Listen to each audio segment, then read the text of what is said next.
Welcome back. This is volume number 6 in this series. On this show, I discuss a few songs that I love that for whatever reason, I think you might not be familiar with. Today's episode includes a new song from an indie band and 2 examples of older stuff that I wouldn't exactly expect everyone to know by heart. This is great songs you might not know. So first up, we're going to be talking about the band Whitney. This is a band that formed in 2015 that has been described like this. Think Bon Iver with elements of folk and country, only given a Chicago soul makeover. Whitney is a combination of former members from Smith Western's Unknown Mortal Orchestra, and then they've gathered a few more members over time too. The band recently came onto my radar with the release of their new album Forever Turned Around. It's a really great indie folk rock album with plenty of that soul that was mentioned in the description from before. One of the standout tracks for me is the opening song entitled Giving Up. I feel like I've brought up this kind of song more than once on here, but it's a classic case of something with a happy instrumental and pretty devastating lyrics. The song details the end of a relationship, but not the easier, abrupt shake hands and get out of each other's lives end of a relationship. No, it's that slow burn of a breakup where everything feels so drawn out and you're stuck in this awkward purgatory for months on end. I love the instrumental here because while it does feel happy, it does not feel completely alien to the lyrical themes either.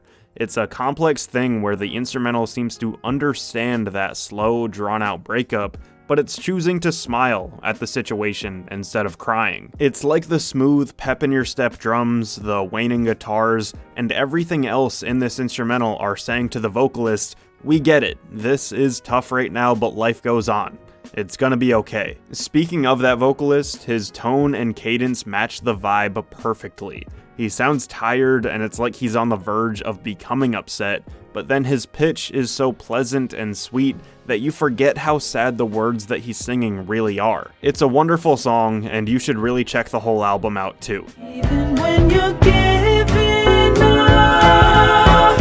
Next up, we're gonna take a slight detour on sadness to talk about the Wu-Tang Clan. I'm not even gonna try to give you some intricate description of this group, where they've been, and all the amazing music that they've dropped. For those of you that haven't given them a try, I just want to show you a place to start. There are a ton of members in this group, there are group albums, there are solo albums, and there's a ton of material to get through, but my favorite solo project from Wu-Tang is Liquid Swords by GZA. From front to back, this thing samples old kung fu movies in the instrumentals. The lyrics are about varied abstract things like philosophy and superpowers and chess, and it is so incredibly different than anything you'd hear today. I don't want to sound like some old out-of-touch hip-hop head, but there are a lot of times when I miss how rap used to sound. Everything about this album reflects how much personality these guys had, how intricate and skillful their flows were, and how the lyrics combined that personality and skill. And the song that is the #1 best example of this is called Fourth Chamber, and it's arguably my favorite rap song of all time,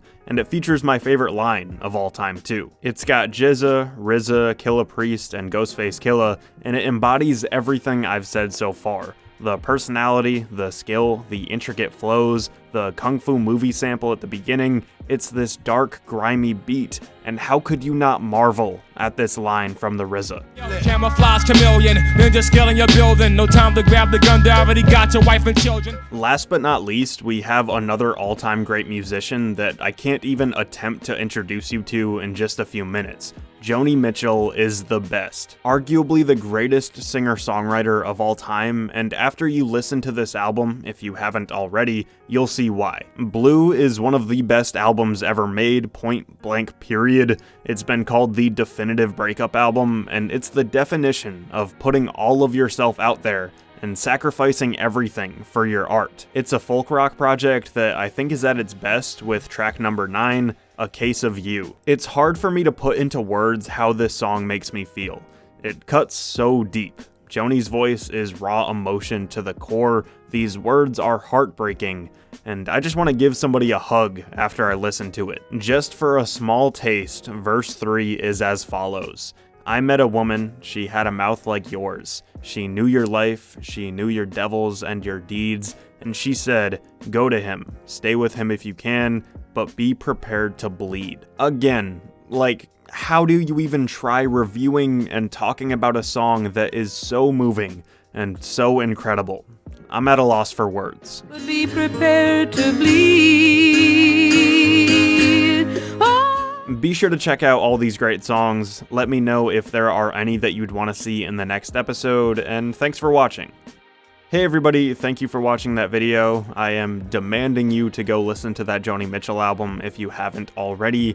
If you want to support the channel, feel free to like, comment, and subscribe. You can follow me on social media at RenshawHS. You can buy my merch, support my Patreon, and thank you again. I'll see you soon.